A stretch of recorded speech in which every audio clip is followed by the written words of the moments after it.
Welcome back to my channel, and if you're new today, welcome to my channel. My name's Renee. So, I come up with a bunch of raisins, and a friend of ours that lives out in Idaho named Lowell, hey Lowell, if you're watching, give me a 100-year-old or maybe even older family recipe for homemade raisin pie.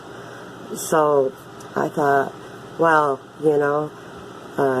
he says it's really good, and I'm going to try to do my best to make his family recipe and make this homemade pie. But to do this, I'm going to be making a homemade crust, Never Fail Pie Crust, which my mom used to make all the time, and it was really a really good pie crust. Okay, so enough for that. Let's get busy making the pie crust. Make sure you can see there. Okay, so to begin with, we're starting out with 2.5 cups of flour.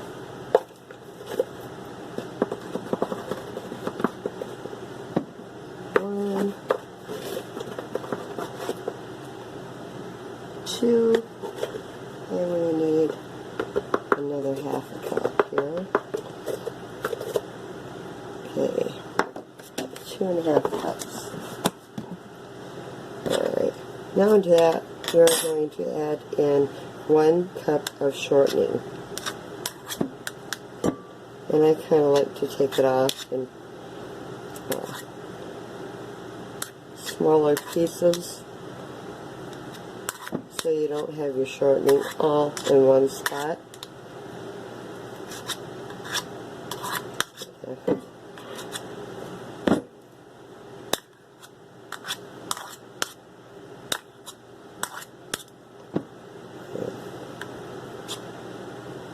Be way easier if I had another spoon here to work with.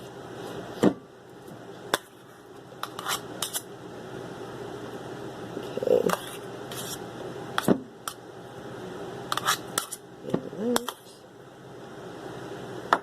Okay. It's for family, so I use my finger. Okay, now we're going to take and mix this up in here. Get it incorporated with your flour.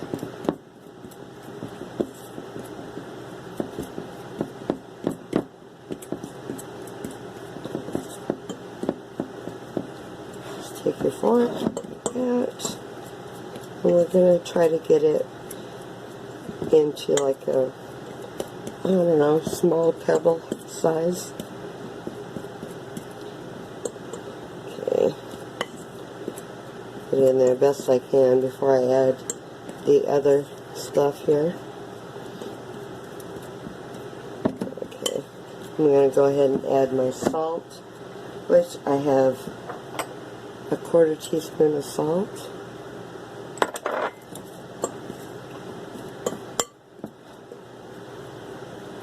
Okay.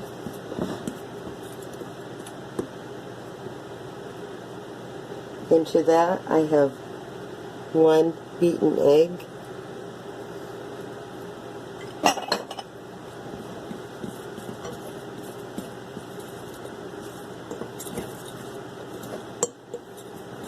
Just mix it up real good, and then we are going to add in a 1/4 cup of cold water. That is the key.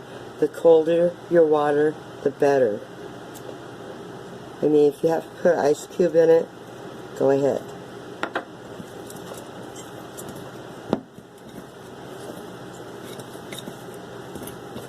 Mix that. Now to that, I am adding in 1 tablespoon. Where did my vinegar go? Maybe I didn't pour it. I need 1 tablespoon of vinegar. I didn't put that in here already, did I? Can't remember. But we want 1 tablespoon of vinegar, which I thought I had already measured, but apparently I did not.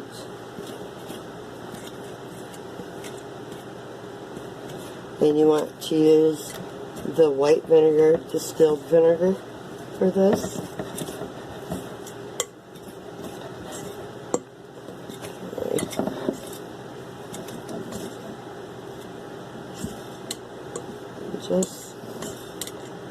Now this says it will make 3 pie crusts, but it is not saying if it is 8-inch or 9-inch.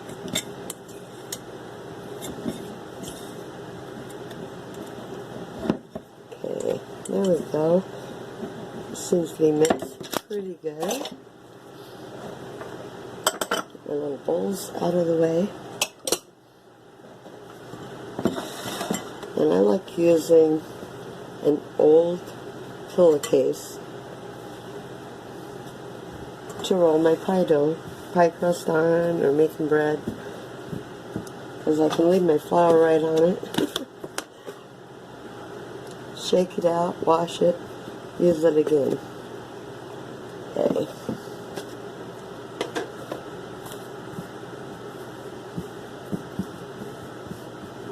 Okay. So I'm going to grab me a ball of it. It says to break it into three balls and then roll out one. So I'm just kind of get the camera over here, kind of mixing it together with my hands.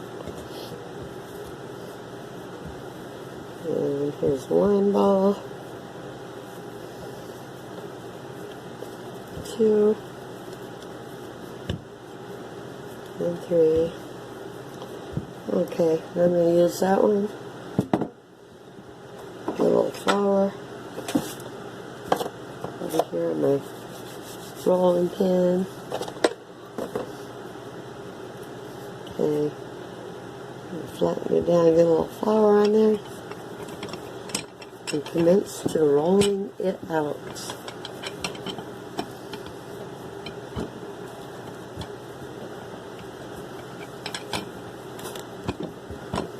So this will be the bottom crust. And if that happens and you rip your dough, this has a wrinkle in it. So, okay, I'm going to start over because my dough ripped on me. Okay, get flour here on my rolling pin.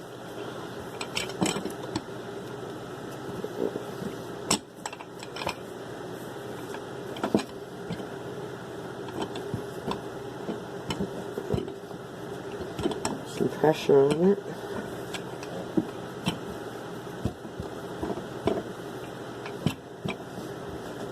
And I want it to fit my pie pan.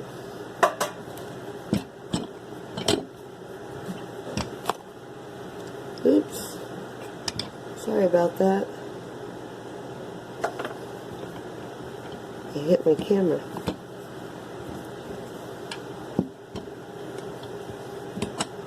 How's everyone Friday been today? It got fairly warm here where I live.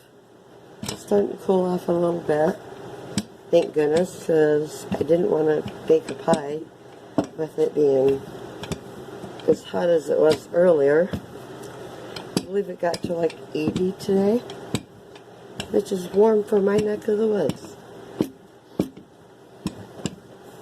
Okay, I got that. I'm going to flip it in half. Grab my pie pan right here. Get it about center. Come around.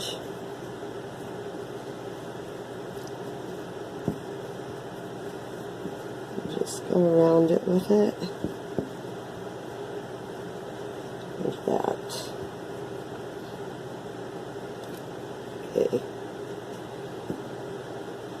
And I am not going to cut off the edges until I have the filling in it. It just seems to work out better that way. I need a little bit more flour here.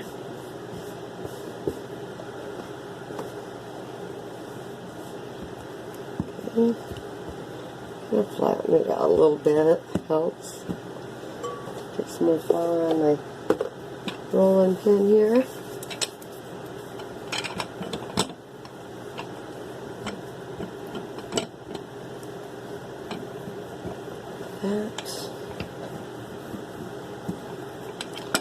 So yeah, my mom used to swear by this recipe. Oh, and I ripped it again. Sometimes you can squeeze it back together without having to start all over. And you've got a little bit more flour here.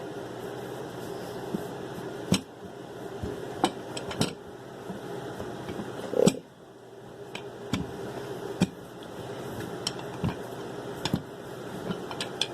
And it's starting to rip on me again. Come on.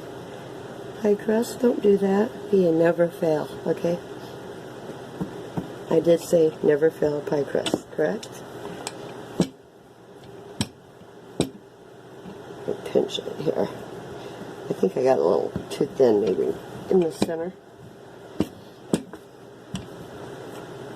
Pinch it there. Okay. Ripped on me again. Maybe I should just start over. What do you think? I think I'm going to start over. And it like that. Get more flour on here. Okay, I'm going to round it off into a ball again. Flatten it.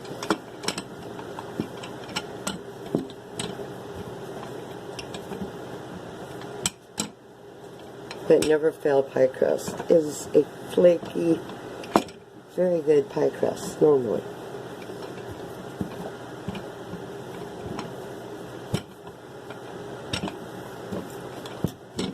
On a norm, I would probably buy a pie crust, but I didn't want to do that with a 100-old recipe. I wanted to do it with a homemade pie crust.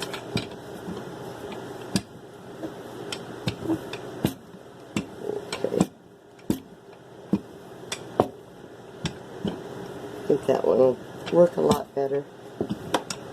Okay. Now the pie will not have a top, of course, so we only need the bottom crust. Okay. But the trick is having cold water. And actually a cold egg in your white distilled vinegar. And I've heard that's what makes the Never Fail Pie Crust never fail. So, I'm going to set that aside. I'm going to clean up my mess here and grab the ingredients for the raisin pie, and I'll be right back. Stay tuned. I'm back with everything I need to make the raisin pie, the 100-year-old recipe or older. It is so awesome that I get to try this recipe that our friend Lowell sent to me, and I really appreciate it. So I'm going to try to do my best in making his, well, let me see. I think it would be maybe his great-great-great-grandma's recipe. He said his mom's mother used to make this for his mom when she was a young girl, so it's got to be really old. Okay, so we are going to begin with, let me get the camera down here on the bowl. We have 1 cup of sugar, and we have a 1/2 teaspoon of cloves, 1/4 1/4 teaspoon of nutmeg and 1/4 teaspoon of cinnamon. So put that right in there. And we have 1 tablespoon of cornstarch. Okay, cornstarch. Okay.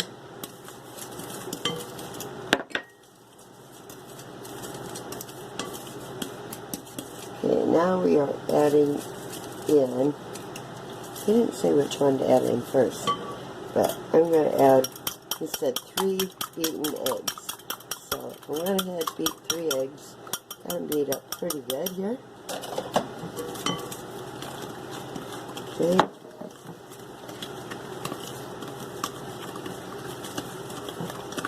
Now he said if you wanted to make 2 pies, you could do like a batch and a half. So like this amount plus half. I'm just doing 1 right now, and then I'll make the second one for the other pie. Okay, now I have in 1 cup of sour cream. What I loved about this recipe, nothing had to be cooked prior. Speaking of which, I need to put my oven at 450 degrees to start out with. He said to make sure that I start it at the higher temperature first for 10 minutes, and then we're going to lower the temperature down to 350 after it's been in there for 10 minutes at 450 degrees.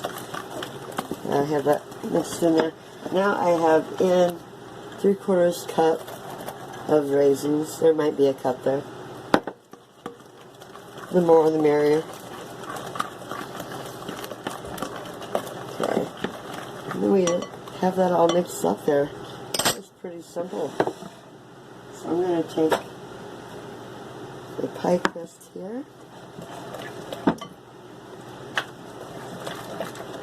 And pour it on in.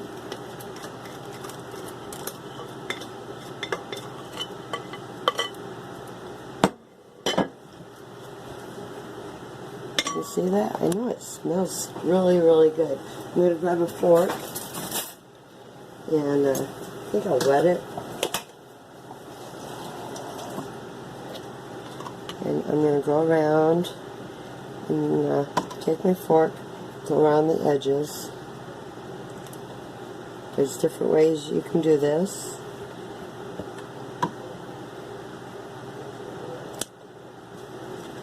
And just all the way around. If you have more dough, you can crinkle it up there. I might take this piece and maybe put it right in here. It's kind of bare. Okay. Oh, that would come out. Yeah, I can tell this is going to be a flaky, flaky crust. Okay. Just get around here.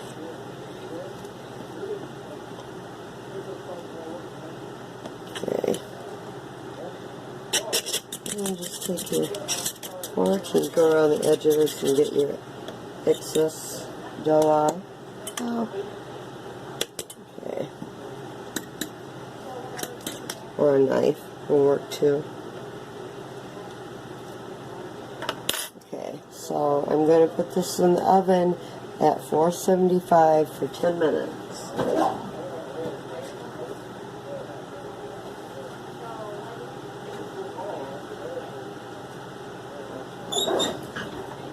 Okay, so stick around, and in 10 minutes I'm going to drop the heat to 350 and cook it an additional 20 to 25 minutes. So make sure you stay tuned. Guys, the pies have been in the oven for about almost 25 minutes.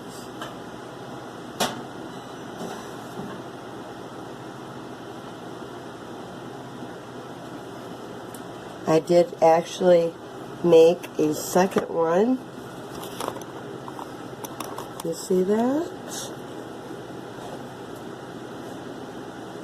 I'm going to leave that one in a little bit longer because it went in second. So, but I need to poke this and see if it sticks to a knife or not.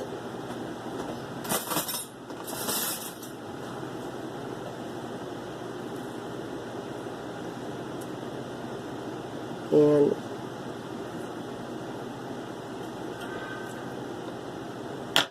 it don't seem to be sticking, so that's a good thing. But there you have it, 100-plus-year-old old-fashioned raisin pie with Never Fail Pie Crust. And it looks like it will be really a flaky crust. I'm going to let this cool off a little bit and probably put some vanilla ice cream on it and have a cup of coffee with it. But the smell of it smells so delicious. So delicious. And I had a piece of crust ball. So I'm going to let that sit there and just rest for a little bit. But if you like the video, give me a thumbs up. Make sure you subscribe to my channel and go ahead and share it. And once again, thank you, Lowell, for the recipe. I hope it turned out as good as your family's recipe did. And so I'm going to end this video with, y'all have a good night. See you next time. Bye.